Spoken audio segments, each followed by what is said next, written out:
تم ضبط تسجيل صوتي في القضية أثناء المشادة بين الشيخ علي ونيس وبين الفتاة وبين قوة الشرطة. تعالوا نسمع. داخل تقعد على كرسي ممكن تقعد على رجليك على وضع مختلف خالص حاجة وحشة. انما انت داخل تقعدها على رجليك وتاخد ده كده وتحضنها.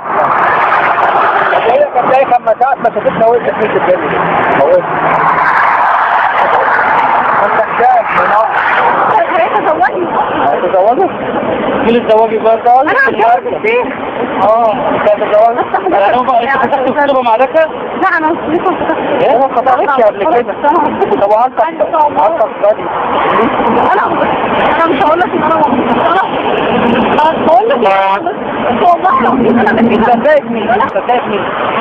انت عليا مؤمنه ولا ايه؟ اقسم بالله انا كنت مفكره حاضن بنت. اقسم بالله كانوا شايل عيل والله انا كنت مفكره حاضن بنت صغيره بنت.